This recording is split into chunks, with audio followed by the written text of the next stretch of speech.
Thank you for joining us wherever you are. This podcast episode is brought to you by the Old Ways Actual Play Team. This actual play uses the 7th edition Call of Cthulhu tabletop role-playing game rules by Chaosium. This actual play is performed by adults and in an adult setting. While we try very hard to stick to language for all ages, listeners should know that this podcast may include mature themes. All content, including names, places, events, companies, and etc., that may bear resemblance to entities living or dead, is strictly coincidental. My name is Michael Diamond, and for tonight's game, I will be your keeper. Thank you for joining us again on another episode of the Old Ways podcast. I am your keeper, Keeper Michael, and we return to Horror on the Orient Express as our investigators are continuing their experiences in Lausanne. And so, right off the top of the show, we want to thank you for listening, and we want to thank our backers for helping support the show. If you have the opportunity and would like to check out more about what we do, please stop by our Patreon page at patreon.com/theoldwayspodcast. And for now, I will turn it over to our investigators with introductions. So, to my right. I'm Mike, and I'm playing James Robert Fraser. Indeed he is. And to Mr. Fraser's right. Hi, I'm Rena, and I'm playing Lady Elizabeth Fitzroy, and I've gotten into absolutely no shenanigans this morning. Give it time. At the end of the table. Hi, I'm Giles, and I'm playing Simon Griffith, and I'm in trouble with the cops. Indeed you are, poking your nose in where it doesn't belong, including long, vast stairways. And to Mr. Griffith's right. Hi, I'm Miranda, and I'm playing Maggie Bellinger, and I think I have some hot gossip for Lady Elizabeth. You know, you very well may. And last, most certainly not least. I'm Martin, and I'm playing Richard Courtney, and I've managed to change my trousers and wipe a slightly sticky, sugary coffee off my leg. Are you sure those two aren't connected? So we return to Lausanne, as I mentioned. We lift the curtain tonight during the midday, where Lady Elizabeth and Professor Courtney have decided to take a slight jaunt towards the museum and library, which they've become aware of. And so this wonderful piece of Italian Renaissance architecture stretches out before you. Colonnades, steps, lots of marble. It's for the most part quiet as you approach. There is a slight fee for entrance, which of course is easily paid by you, either of you at that point. And inside, there seems to be some sort of after echoes of something that had gone on here. You see that there are some staff members who are just down the way, down this large hall, which is kind of filled with sculptures and exhibits. There's a couple of staff members here who are, one's on a ladder and the other is holding this rather cumbersome Roman-era shield. Looks like they're trying to reconnect it. Goodness. I wonder if our party's been here already. Oh, I don't know. It seems a little lively, doesn't it? Yes. Is everything all right? I'll say to one of the staff. The staff member turns to you. Oh, yes, there was just a slight commotion in here. I apologize for any inconvenience.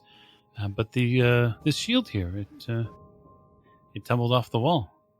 Oh, just fell off? Does that normally happen with ancient artifacts? He looks around. I think someone may have pulled it off the wall by accident. Ah, yes. That makes much more sense. I share a side glance with the professor. Maybe someone was trying to steal it or something. I mean, it's quite a splendid piece.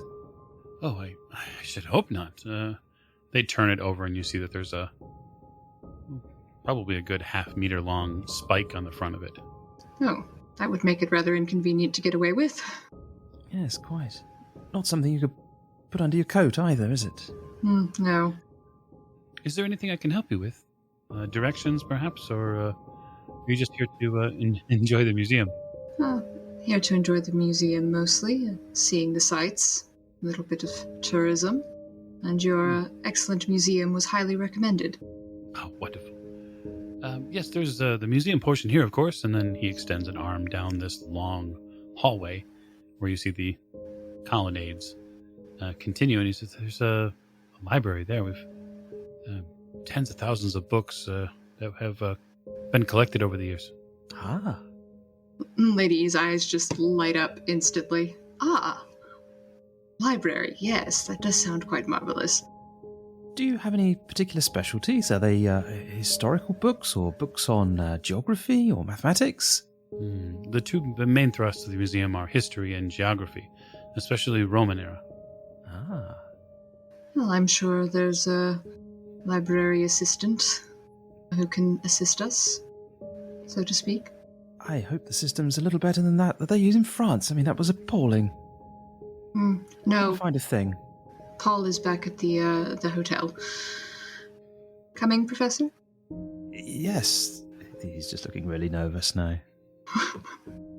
Come along. And I'm just going to set off, regardless of whether he's following me or not, because there are books.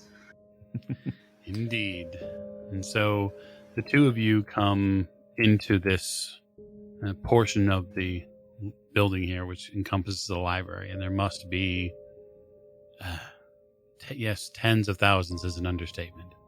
And every single book is in meticulous order. And it makes up this, it's almost as if it has the feeling of looking at a piece of artwork. It's like a Fabergé egg on display. This is fantastic. I mean, the organisation here, everything looks like it's in its place. There's no disorder. All the books are lined up perfectly, and It's the most beautiful thing I've ever seen. I'm not an artistic person, but this is surely a work of art. Literary works of art are the best. Just happily looking around at all the books in their very neat order. So is there anything here that you're looking for? I think we'd be perhaps looking for... Do we know the time period of the piece that we're looking for here? No, you wouldn't know the time per se, the time period of it, although you just know that the statue pieces have been created over a period of time. It's yet unknown as to when it was originally created. And a time more or less for a piece to be here, in other words. Actually, you're not certain that you'd have to check your professor. You'd probably want to check your notes from Dr. Smith on that. Yeah, I don't seem to be able to see any reference to Lausanne here. Perhaps we start by looking for anything on this gentleman, on the Duke and his family, perhaps? Ah, yes. I'm interested to understand about these Turkish gentlemen with their hats, those fezzes. I'm not quite sure how much we'll find here on those specific gentlemen, but One wonders if there's some sort of organisation. There seem to be quite a lot of them, and they're very well organised. well, perhaps maybe something on the occult as well. Although, if these gentlemen are associated with the Duke, perhaps, then maybe we'll find something there. Maybe he has some connections in Turkey or in Egypt. Yes, I would be interested to understand where. Yes, his lineage, where he comes from. Mm-hmm. So, the two of you, probably with a eager feeling between your fingertips, step out into the Lausanne library. And so, my question first is, how many hours are you prepared to dedicate to your search? How much time do we have before we need to be meeting everyone for this bidding war? So, you believe that the 7:30 club likely meets either at 7:30 or 8 o'clock, they're roundabout. And so you need time to get ready for that, so you probably have a good 5 or 6 hours you could spend, but depending upon how much you were willing to forego, say, eating, drinking, breaks, etc. I don't really need much in the way of creature comforts when I'm engrossed in a tome. No. Okay, so say a 4-hour block, then library use rolls. Huzzah! It's your favorite point of the evening. It's time to search an old library. Ooh. 03 under 75. And I got a what is that? Is that a hard or an extreme? 1 second. That is an extreme for me as well. Cool. Okay. So it takes a good a couple of hours searching through this. The order is wonderful, a wonderful change for you, Richard. Everything here is done by a readable and open system where they have placed books in the proper position and order, and it flows very well. And so it really speeds up your ability to get a hold of what the two of you seemingly at the same time come pretty well on top of. You kind of you start with one at the left and one at the right, and you kind of work your way towards the middle, and eventually you hone in on a tome. It's written in German, but it really speaks to you, Lady Elizabeth, because you can feel like the old casement and the binding. There's something about this that is a little different than the rest of the books in here. And now the question is, do either of you speak any German? I don't believe so. I have Latin and French. No, not so much. Do you think Paul speaks German? Ah. Yes, he may. If not, maybe there's somebody here. I mean, we're in France, Switzerland, wherever we are. And I'm sure we can find a translator. So English. I love the idea that Richard doesn't know where he's at. He's just in a library, and therefore we'll figure it out. He's happy.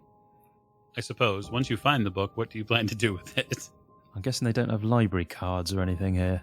It doesn't. It's a museum, so likely not. So I'll see if there is an assistant or someone who can assist with this. Maybe tell me what it's about, and give me some highlights, maybe, since I can't read it myself. Okay, yeah.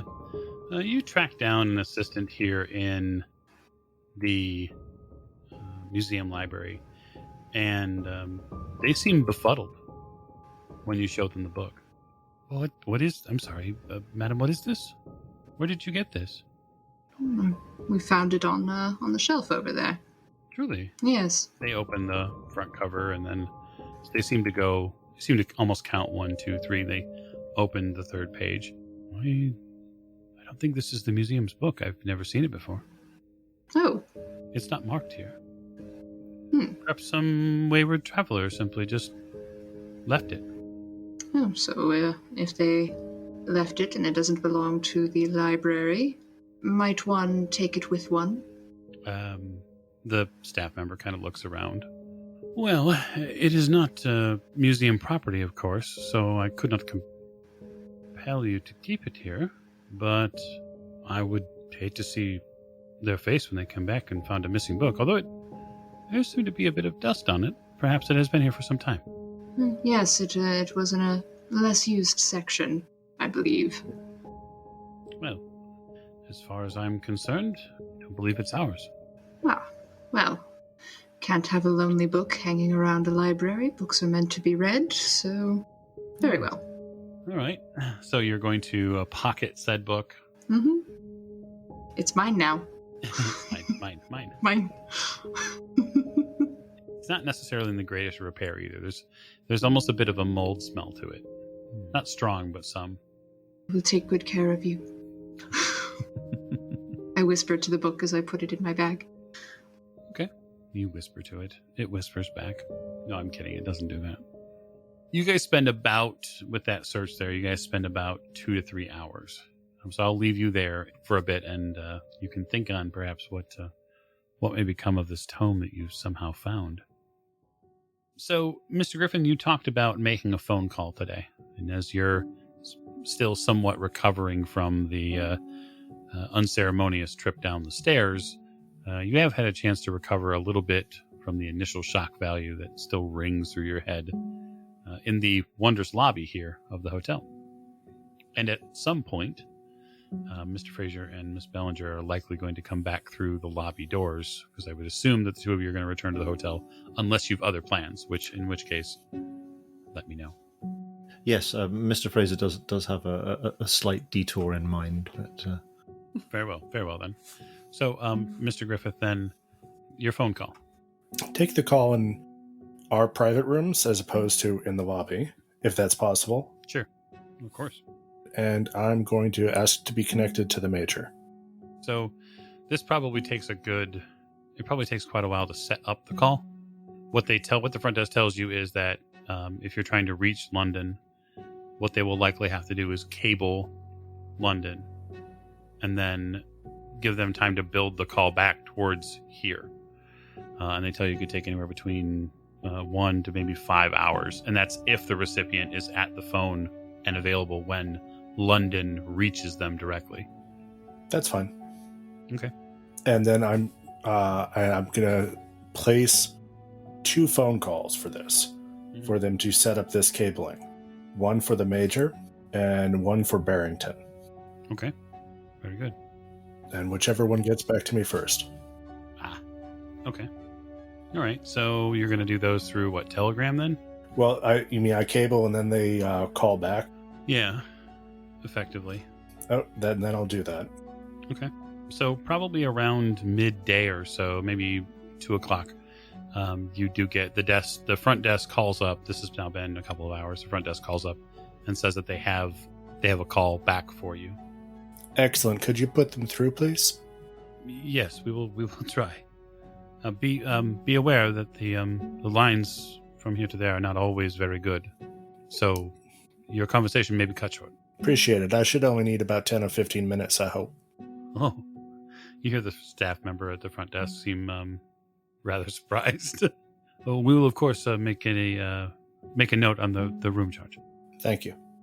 So at what is likely to be an astronomical cost, the voice of Major Charles Pierce, now functionally known as Dr. Pierce, arrives on the line. It's a bit hazy and fuzzy, but you can hear his rather deep-toned voice come through.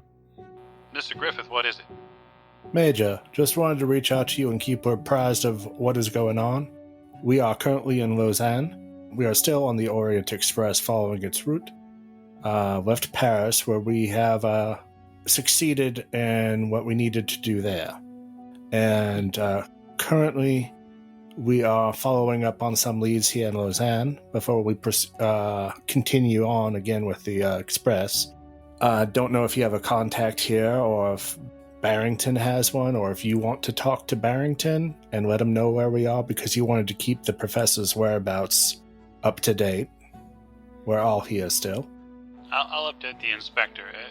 It's not something that, listen, Scotland Yard is just going to have to deal with the fact the professor has left London. There's nothing they can do about it now. They can hem and haw, but they won't be able to reach him. I understand. They just, the only important thing Barrington wanted was to know where the professor was, and I feel that's the least we can do. Just say he's in Lausanne and keep telling them where he is, and whether he's alive or dead. Of course. Your Lady Elizabeth, has she run in any social trouble there yet? We have run into a duke here. Not any social yet, but I have a feeling it may become some such. Why is that? No, I mean trouble from the home. The papers here are rife with something that's going on with her family. Can you send me a telegram or anything on this, sir? Or can you summarize it? Well, it seems that her brother is becoming embroiled in a court case which may involve her family name. There's some questions about the lineage, I'll just put it that way. Whose lineage? Hers? No. There's another name coming up, someone that might be in control of the family, not her brother. I see. I will let her know. Oh, I have no doubt she already knows. I will let her know how bad it is getting in the papers, but do you have a contact here in Lausanne? And I am having an issue, unfortunately. I don't know if you could help pave the way for me with the local gendarmes, but apparently some woman thinks I was spying on her while she was dressing when I was trying to keep track of the Duke, and this Duke is employing Turkish men, like the ones that were in England. He sounds very dangerous, then. I was trying to keep an eye on him, and the gendarmes got involved because this woman said I was peeking in at her instead. Well, if it becomes a court case there, I can definitely do something, but if it's just words thrown around on the street, it's best that I don't do anything. I don't want to... You must understand, we cannot get into direct issues unless it is a critical matter. Not asking you to. That's why I asked if you had a contact that could possibly smooth some things out. The closest contact I have to there is in Paris, and you've already met him. Legby? Yes. Yeah, we needed him. There was some fascist trouble. Yes, very well. I've got to get off this line. It's going to... The costs are going to be astronomical. Understood, sir. Very well. Keep your head down. Will do. Thank you very much. The line goes dead. So, Maggie, you returned from your walk. Or Mr. Fraser's plans involve Maggie, I should say. Yes. Oh, do they? Yeah. They'll They do. stop the presses. Very well. Then the two of you are walking back. We'll take it from there. It also involves a red herring as well. So yes, as they take the air and enjoy the scenery and the old town in Lausanne, Mr. Fraser will ask Maggie. I don't suppose you happen to notice a particular cologne the Duke was wearing while you were speaking to him, did you? Yes, it was quite strong. Yes, indeed. Well, I noticed it myself when we were at the taxidermist's, and I couldn't help thinking it had something of a familiar scent to it. I don't know if you noticed that as well, but I was just wondering, do you think you would be able to recognize that scent if you were to smell it again? I mean, I did spend quite a bit of time with him today, so possibly. On our way back to the hotel, I don't suppose you'd be able to or willing to join me if we could stop off at a perfumier and see if we can discern whether they supply this particular cologne, would you? Yes, are you looking to purchase some for yourself, Mr. Fraser? Oh, no, nothing like that, I assure you, no. I'll explain as we go, but it has to do with some of the proceedings with regard to Maplebrook and Lady Elizabeth. Oh. Well, of course, anything to help out. Thank you, I very much appreciate it.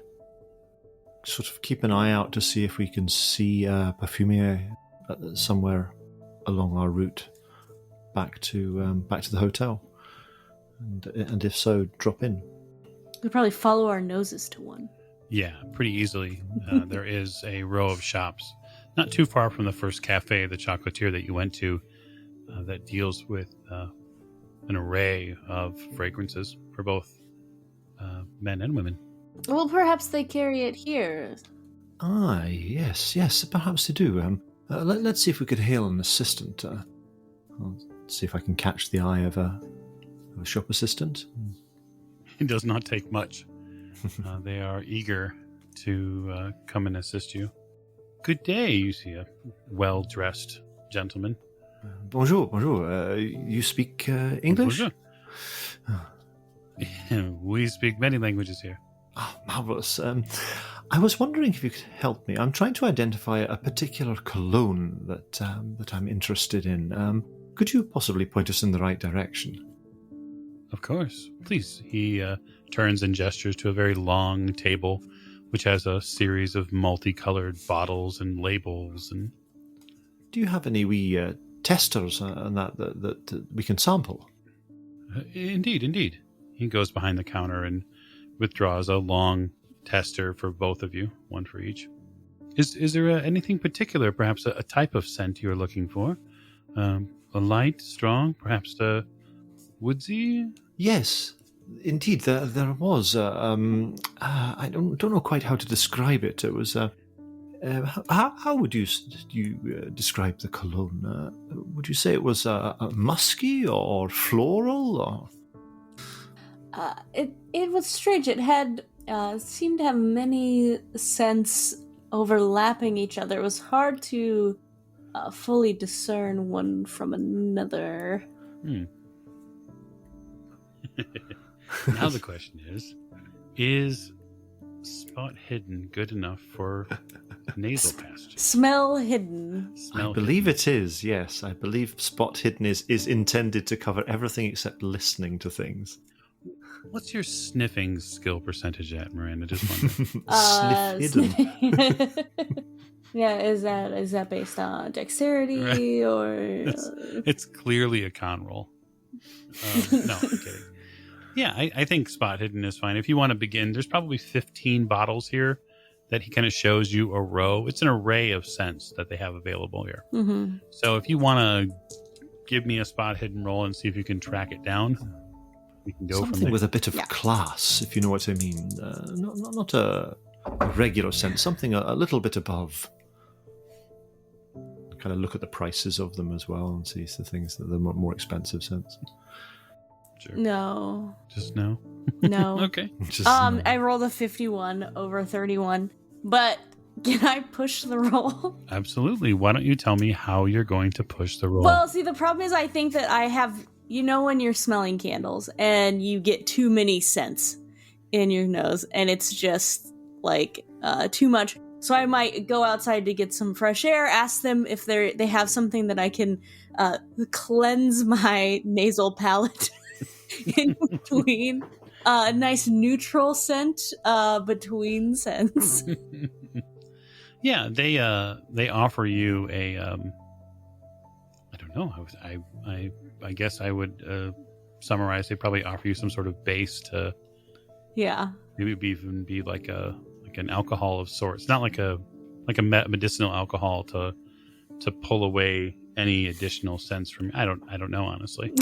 You go outside and you get a big whiff of fresh air. Yeah, and you blow out you got to get the scents out. You go and get some fresh air and then come back in. So I can push the roll. Push. 21. oh yeah! You do not find the scent here, but by the time you get all the way to the end of the row of the bottles, you begin to smell the scent, but it's not strong here. Mm-hmm. It seems it's coming from somewhere else, perhaps a back room, perhaps their chemical area. Mm-hmm. Is this all of your scents? I smell it, but I don't smell it coming from these bottles. Perhaps you have something higher shelf somewhere, or well, we have some scents that we keep for specific customers, but they're not generally for sale. So I apologize. I'll just one moment. Oh yes. He goes and brings out 3 separate bottles, which he keeps from getting anywhere near the rest of the supplies here. And it doesn't take you more than a single passing smell of it. Then you reach down and you find, yes, this is it. It's very small bottle. It's blue. Yeah. It has somewhat of a milky residue inside of it. It's very strange. Is this a custom fragrance that you make here? Oh, yes. It's a specific customer. Yes, he lives up on the hill there. He's one of our best customers, the Duke. Oh, a Duke indeed, really? Oh yes, and this is specifically to him. I must have passed him in the street and caught the scent. Yes, we make it for him, and he came in and gave our chemist here a specific list of chemicals that he needed, and we produced it. Oh, goodness me. He pays quite handsomely for it. Oh, I'm sure a custom scent like that. He must be a very well-educated man in such matters if he was able to give you the specific ingredients for a scent. I think it takes some degree of skill to be able to concoct it. He didn't give it to us verbally. He had it on paper. And so I think he may have come across it in his travels. Oh, I see. Well, I suppose if it's a very specific, particular scent for a particular customer, then I would imagine it's probably out of the reach of such as myself. I wonder what else you might be able to offer that perhaps has a similar aroma. Oh, I have a couple others that are similar, although... Well, let me get them for you. The staff member turns and goes back into the back area. It is without doubt, Miss Ballinger. It is without doubt the Duke. If it is custom made for him and him alone. The staff member comes back and places 2 more bottles and then collects the 3 that they had originally brought out to place back. There's one here that has a bit of almost a citrus edge to it. That's quite nice. Oh. Well, do you like either of these, Mr. Fraser? Well, yes, yes, I rather like the citrus one. What do you think? Yes, it is. I do find it quite to my liking. Oh, well, I'll take a bottle of that then, if you'd be so kind. Absolutely. Do you have, by any chance, do you have a branch in London?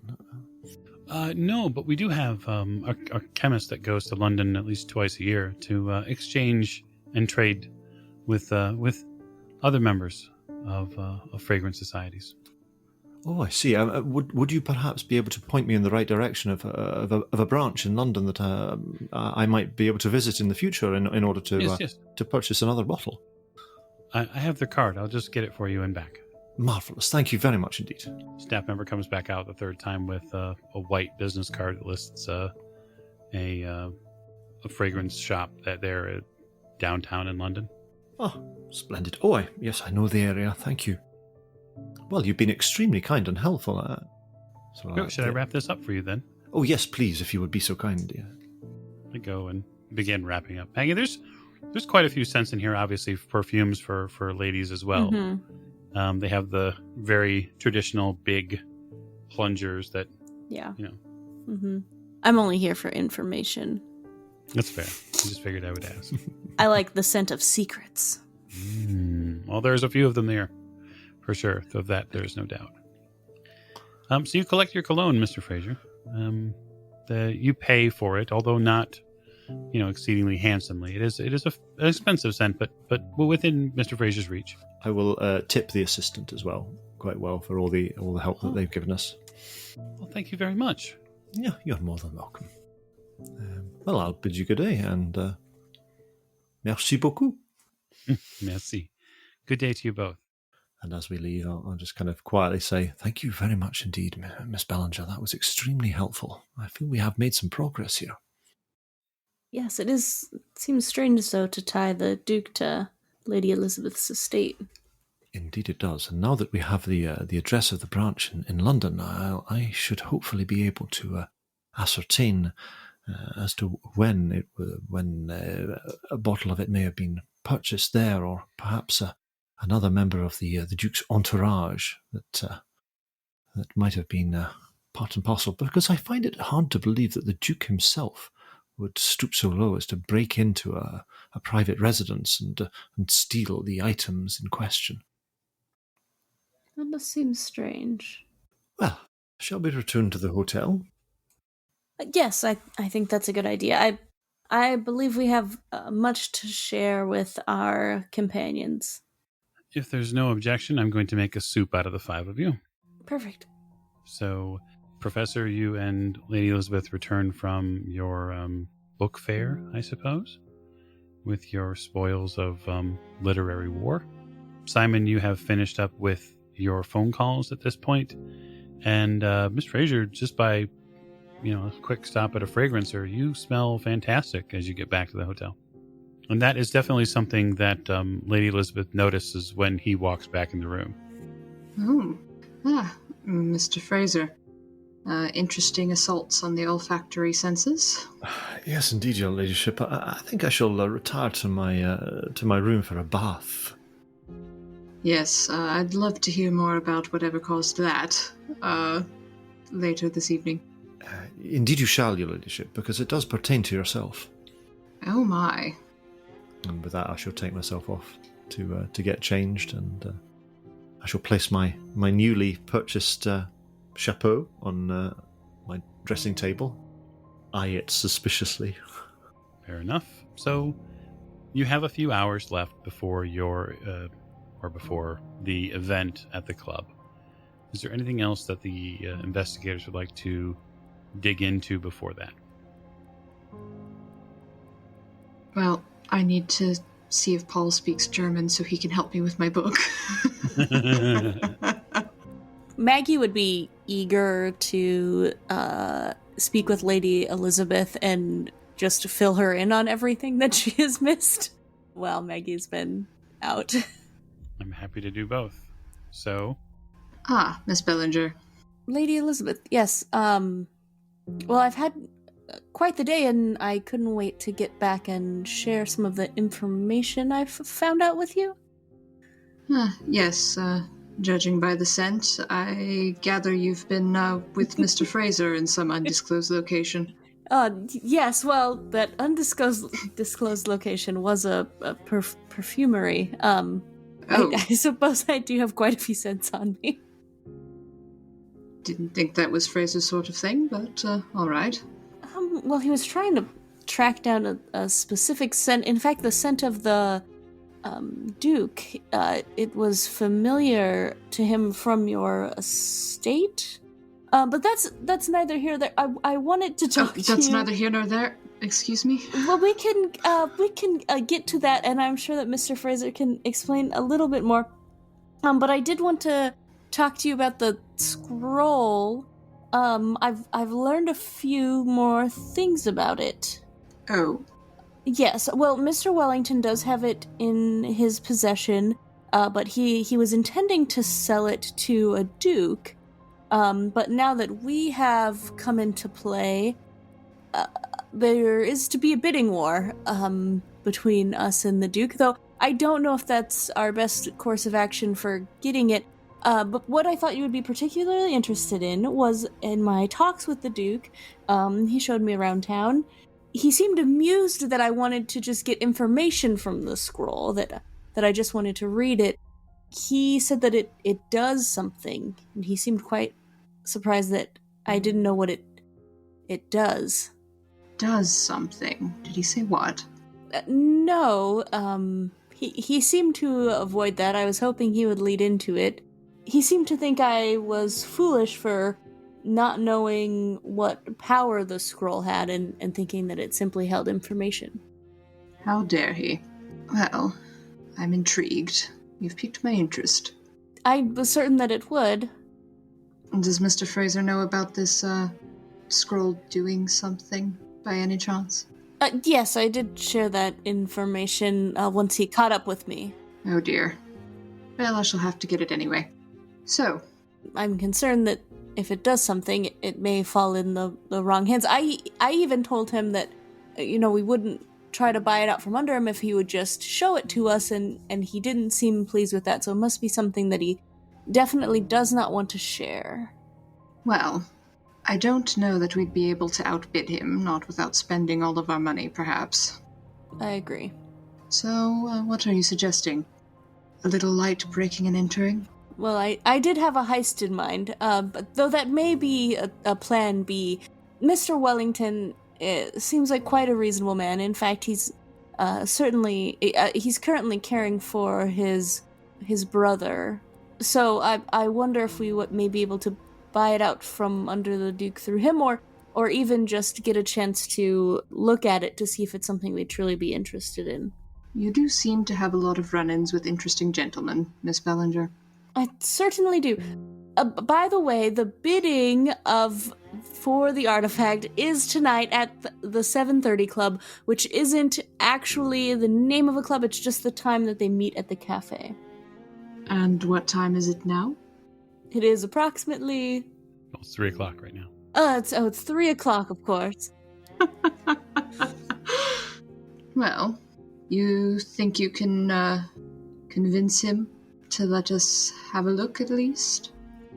Well, I don't know if I can. I'm not sure if this is better suited for you. He did seem like a very reasonable gentleman that is possibly giving up. Oh, I forgot. I told him about the arm. You what? I forgot. So Wellington has the scroll because he's very interested in finding the simulacrum, whereas the Duke was not interested at all in the simulacrum when I brought it up. You... Lady looks very close to letting out a very un-English display of emotion. Look, as I shared with Mr. Fraser, sometimes you have to share information to get information. So the Duke was not at all interested in the simulacrum, but just in the power of the scroll, whereas Mr. Wellington was very interested in the simulacrum, and I felt very bad for him. He's just trying to get by and care for his brother. He's just trying to get by, and he's also interested in the simulacrum. Yes, but it seemed like more from a historical standpoint, or as an artifact.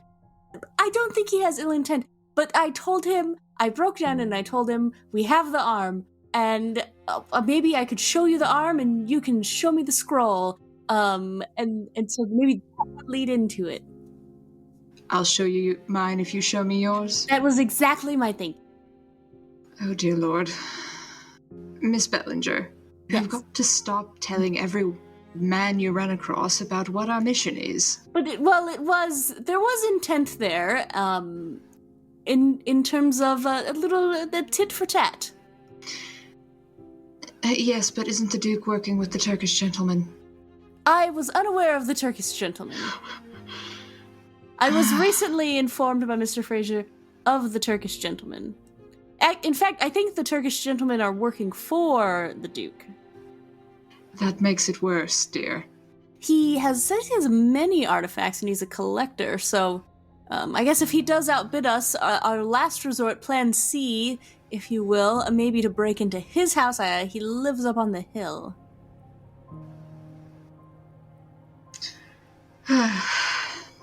So, he told you that he wasn't really interested in the simulacrum, but he's also a collector of strange and mysterious artifacts.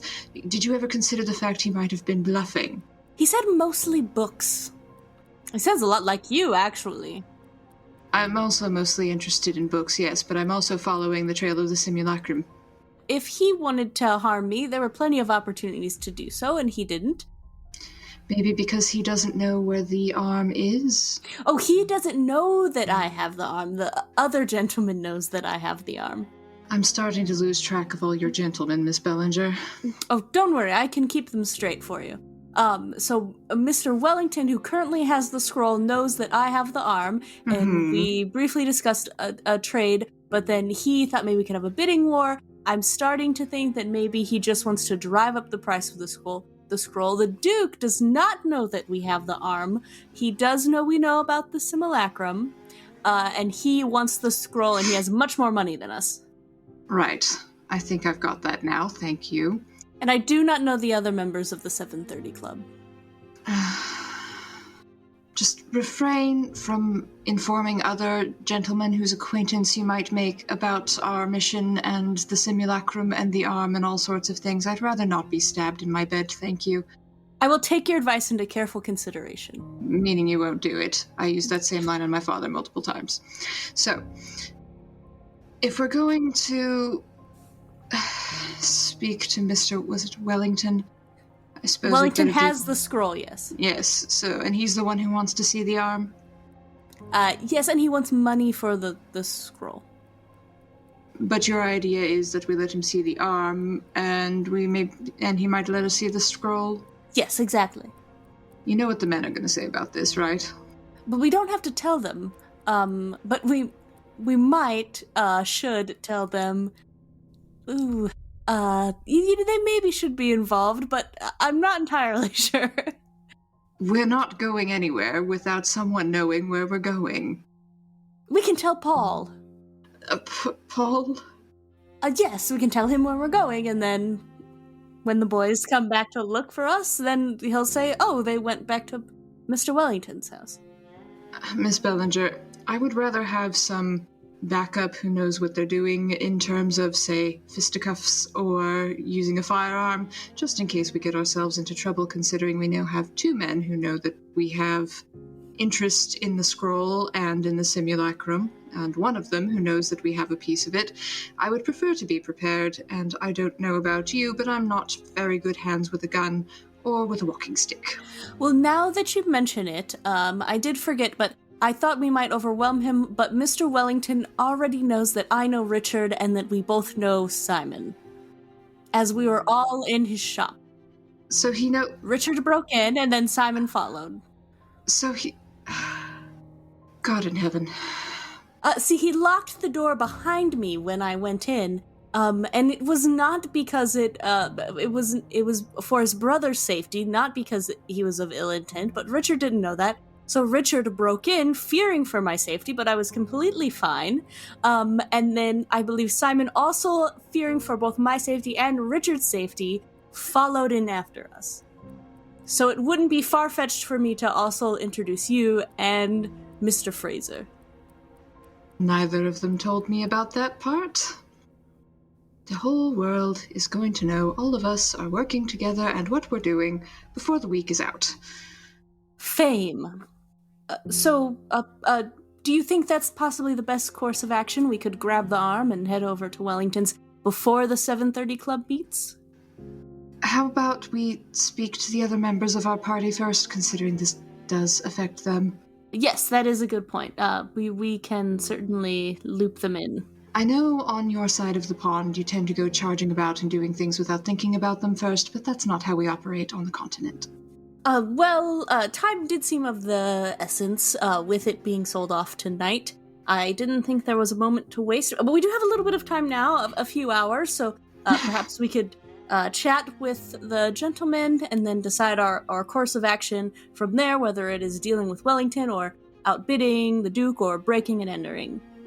Yes, well, I don't think we should be bringing Mr. Griffith with us, considering he had a little run-in with the police earlier. But perhaps Mr. Fraser, Professor, or at least the Professor, I suppose he could hit them over the head with a briefcase if he needed to. And Mr. Fraser did tail us, but I don't believe that he was seen. Oh, dear Lord. Well, he did cause a commotion. He was possibly seen by the Turkish gentleman. Oh, was he the one with the Roman shield in the museum? Yes. Ah, yes, that makes sense. Very well. Let's lay out the plan fairly quickly, and if there's any flaws in it, they can perhaps let us know. And Perfect. then we need to get moving, I suppose. Yes. Okay. The two of you exit the bedroom where you were having the conversation with, back into the more main open area of the rooms. Recovered from your sensory experience, Mr. Fraser? Yes, your ladyship. Nothing quite like a good hot bath. I feel much more myself now. Glad to hear it. So we may need to make another little venture out this evening before we go to the 7:30 club. Do we have time? Miss Bellinger? Yes. What is our plan? That is what we are here to decide, whether it would be best to deal directly with Wellington, perhaps show him the arm so that he will show us the scroll. So, Mr. Fraser, we hadn't conveyed that to you earlier. Wellington knows I have the arm. He has the scroll. So whether we do that, or we try to outbid the Duke, or we let the Duke win and then we break into his house. So, if I understand this correctly, Miss Ballinger, Mr. Wellington knows that we have the arm of the Siddiq simulacrum. Yes. And you are proposing that we either try and obtain the scroll from him prior to the auction, or that should the Duke win the scroll in the auction, that we then make our way towards his residence, which is no doubt highly guarded and difficult to get into, break in, steal the scroll, and then abscond with it. Yes. Evading however many Turkish gentlemen we should encounter en route. Yes, but one slight correction is we wouldn't be obtaining the scroll for showing him the arm. We would just be showing each other a little show and tell, because I believe he needs the money to take care of his brother. If I might interject. Oh, Professor Courtney, I didn't see you there. I think we could pay this Edgar Wellington a visit before the 7:30 club. And I suggest that we ask him if we can see the scroll first. Say that we have a collector who would be very interested in paying more money, but we'd have to guarantee its authenticity before we went to the auction. So we need to see it before the auction so that we can give him more money.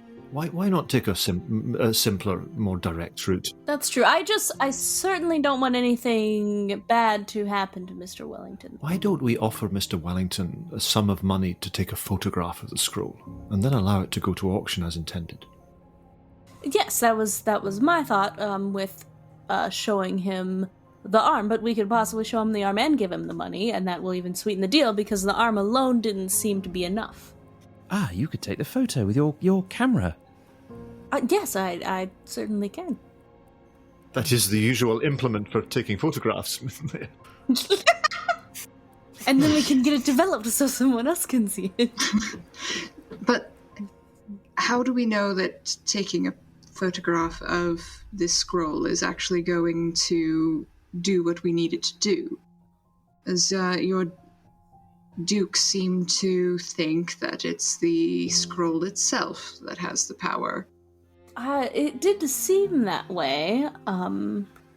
He said something about what the scroll does, but it could be some sort of ritual written onto the scroll. Perhaps we could just transcribe it? Well, your ladyship, this is very much your domain, if I'm not mistaken.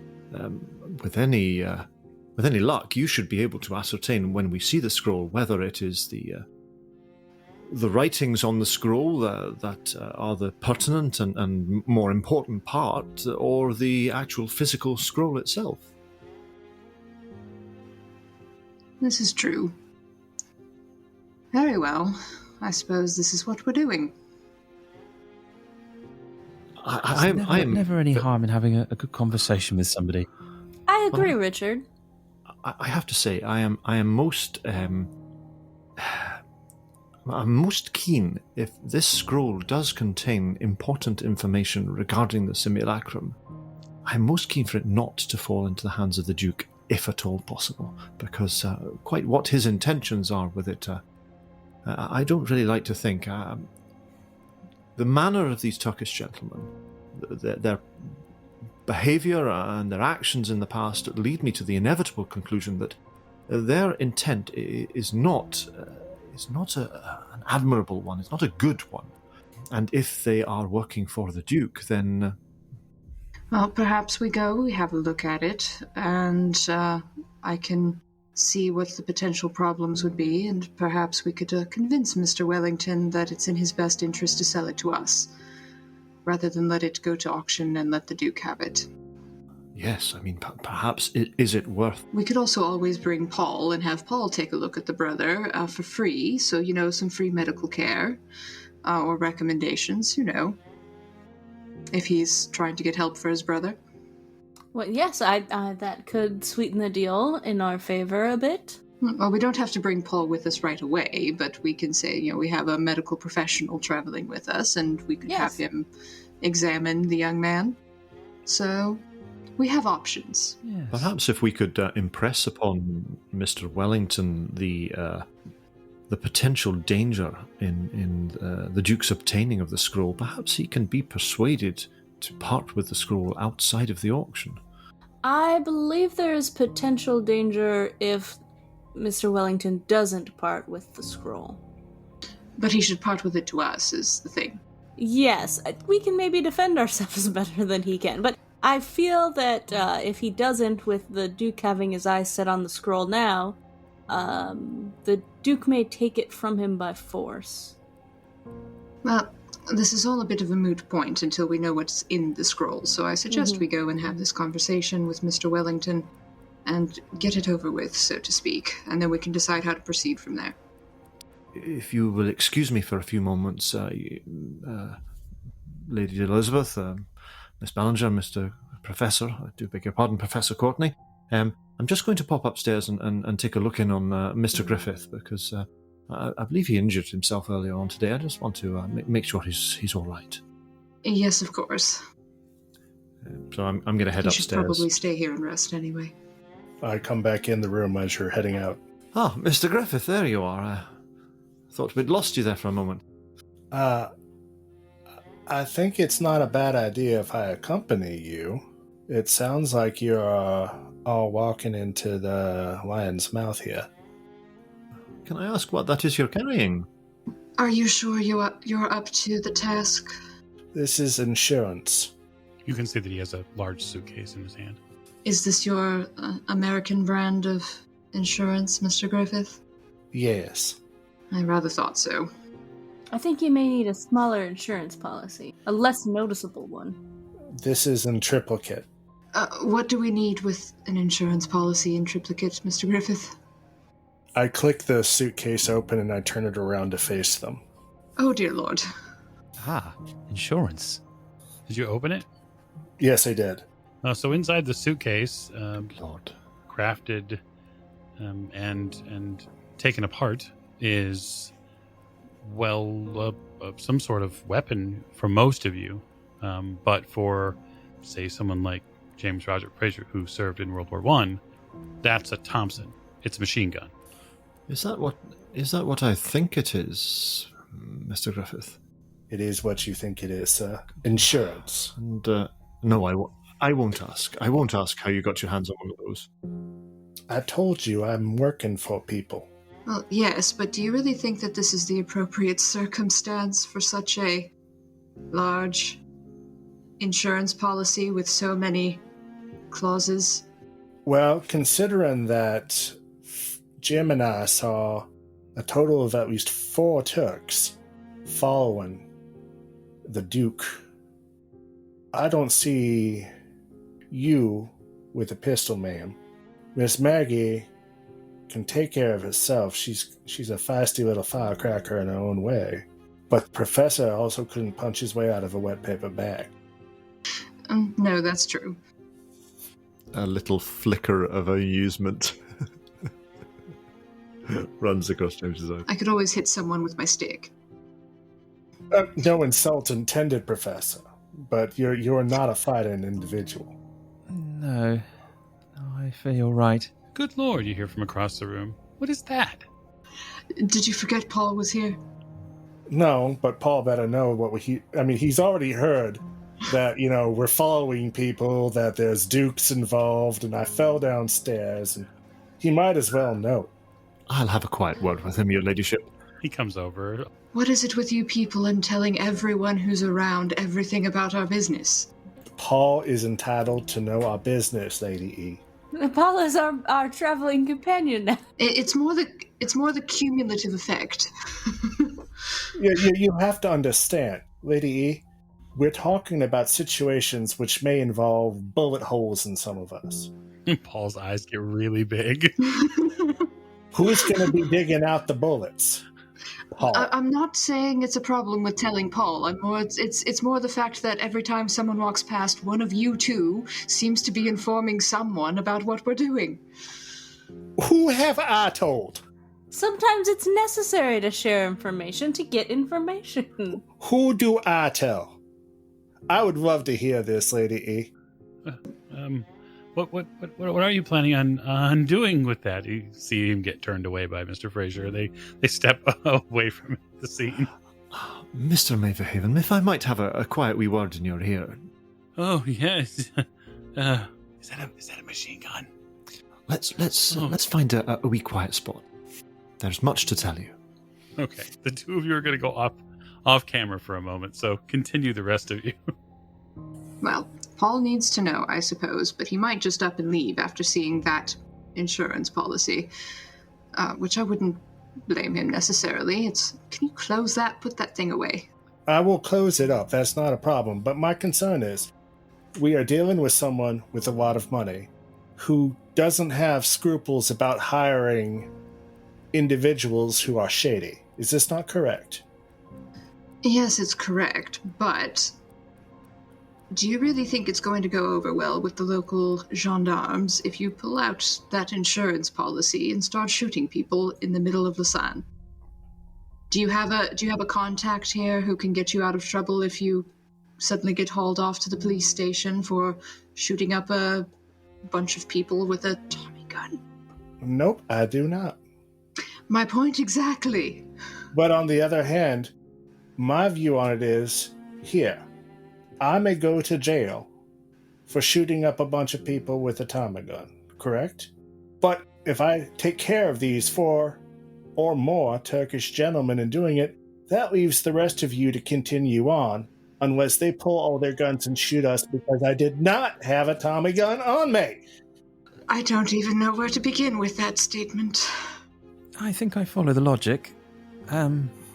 Basically, we're in danger, and it's better to have a gun than not to have a gun.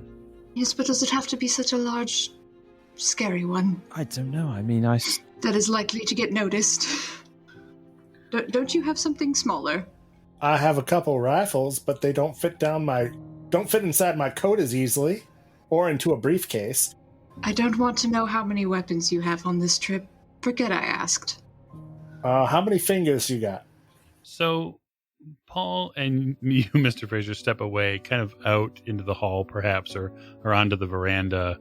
Yes, I think somewhere veranda, other than here. And he takes out a pack of cigarettes and lights a smoke. I will be there with a flame even before he's got the box of matches out of his pocket. Oh, yes. Thank you. Wow. Yes. So, what did you say you did again? Yes, I appreciate that must have come as something of a shock to you, and I do apologise that it came out of the blue in that way.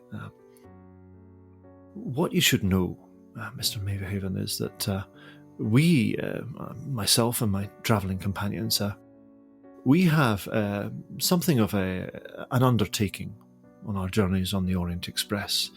And, well, not to put too fine a point on it, it may involve our encounters with certain individuals who may not have our best interests at heart. Certain dangerous individuals. Hey, I'm all for people defending themselves. I totally get that. I mean, it's your right to make sure that, I mean, obviously as an assistant to Lady Elizabeth, I'm sure in some way you protect her from people who might want to do her ill. That makes total sense. Total sense. Of course. But there is a little more to it than that, though. Yeah. There's a suitcase full, evidently. He takes another long pull on the cigarette. Indeed, suitcases. Yes. Well, in general terms, we have been set on a path by an acquaintance of the professor's to obtain certain historical artifacts in order that we can avoid certain events from occurring. And it is very important that we locate these artifacts. We locate them before other concerned parties do so. Now, we believe that there is a strong possibility we have identified one of those other parties here in Lausanne. So, Mr. Griffith, who has a certain amount of training and experience in these matters, he has brought what I believe he refers to as insurance against any impediment to our procuring these particular artifacts and preventing them from falling into other parties' hands. Are you with me so far? Yeah, I understand. I think. Whilst we were in France, we did also run afoul of certain political factions who have somewhat extreme views, and I believe that one of the parties that may be interested in the items that we are also seeking may have connections with these strong-arm parties, and not to put a too fine a point on it, if we do not obtain these items before they do, then a great number of people may come to harm. That is our belief. Now, I quite understand if this is all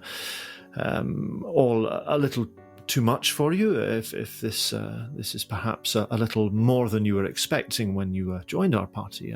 I would be not in the least bit surprised if you were to bid us farewell and travel on your way.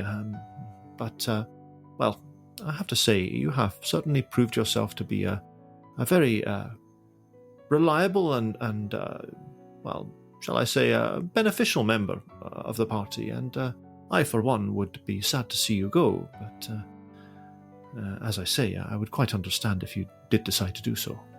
All right, that is literally textbook persuade, so please go ahead and give that to me. Yes, we're running around with machine guns. Please, please, please don't leave. Okay. Yeah. Okay, I'm looking for a really good roll here. Oh my god, I'm going to spend 3 luck and make it. So I got 13 over 10. Very well. We get to keep our Paul. He steadies himself with another pull off of this cigarette and says, I understand that, I had a feeling this, back at Charrington when people were trying to steal files and whatnot, I kind of figured that this was maybe a little bit of a different sort of situation. So I'll just say this. I'm happy to continue on. The Lady Elizabeth has paid for, she's done me a great service in accompanying me on, letting me accompany you on this trip. And then, of course, the professor and Miss Bellinger assisted with getting me out of that place, which was something I'm very grateful for. But I don't know how many of you know the full extent of what that weapon does on the receiving end, and I do. And so I just want to be clear that I would really hope that none of you end up on the receiving end of it at all. If it's any reassurance to you... I don't know if I'd be able to save you. No, I quite understand. If it's any reassurance to you, both Mr. Griffith and I know full well exactly what that weapon is capable of. All right, well, I don't mean to sound... I don't mean it to unman me at all, Mr. Fraser. It's just when you see it bandied about so easily, I think people forget what terror it can bring. I understand. Sometimes we're a little too quick to play with guns overseas. Yes, I won't pry, but I can see this cuts deep with you. So I would not myself have brought it into a public company in such a way, but Mr. Griffith is his own man. If you don't mind, I'm just going to have another and try to steady myself here. He pulls out another cigarette. I'll give you a few moments of reflection in your own company, and it's good to have you along with us, sir. And I'll just extend my hand to shake his. He shakes your hand. You feel like you've steadied Paul quite a bit. He was a little white at the gills there for a minute, seeing the weapon, but he seems to have come back around during your chat. And I'll head back in to join the others. So... Is he okay, Mr. Fraser? He's a little shaken, Mr. Griffith. He's a little shaken, but I think he's going to be all right. I am putting this on the table because we need cards on the table for what is potentially a very dangerous situation. And I don't want people to be surprised if a machine gun goes off. This is the key thing here is this is insurance. Do I want to use this? Absolutely not. Don't you think it's a little bit suspicious carrying something that size around, though? I mean... is it really, if we're supposed to be paying for things with money? I suppose. Are you going to tell him it's a big suitcase full of cash? Well, don't we have one of those already? Yes, and it'll be suspicious if we bring 2 of them. Yes. Well, we are trying to outbid him. I think perhaps what Mr. Griffith is trying to say is that those who carry large sums of cash around with them in public also carry significant protection for that cash. So are we the mafia now? No. I've read about them in the papers. You're Chicago Mafia. I've never been there. I think we definitely need to remember that the professor back in London was probably burned by these gentlemen with the fezzes. There were several of them at the Challenger lectures, and yes, I think Yes, we would be right to be very careful. Oh, very well. If you're going to bring the giant insurance policy, bring the giant insurance policy. Just don't be surprised if I distance myself from you when the police show up. That's all I'm saying.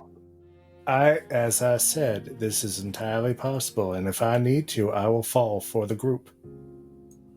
Yes, well, let's hope you don't have to do that quite literally. Are we going? If I have to, I have to. Should we set out then to speak to Wellington first? I believe that was the plan. Paul comes back in. Ah, Paul, glad to see you're still with us. Well, one moment, I'll retrieve the arm from wherever I have it stashed away. It's not a real arm, Paul. We're not quite that grotesque. Oh, good. This is one of the artifacts that I was speaking of. Meg, you go and collect the arm. Paul, as a man of medical science, have there been any cases in your research where, never mind. Cases what? Nothing. Never mind. Because Maggie just realized that only Richard knows that the arm hurts her. No, I'm genuinely interested. Oh, nothing. It's likely a I would imagine it would be a psychosomatic case if someone felt connected to an object of some sort, physically or spiritually or anything like that. Lady E's eyebrows are going towards her hairline. But I was just curious, for future reference, it's great to have you around. Paul, we should be going, though. Paul's a bit befuddled. He doesn't understand what's just happened here. Between the machine gun and the psychosomatic stuff, he's a bit lost.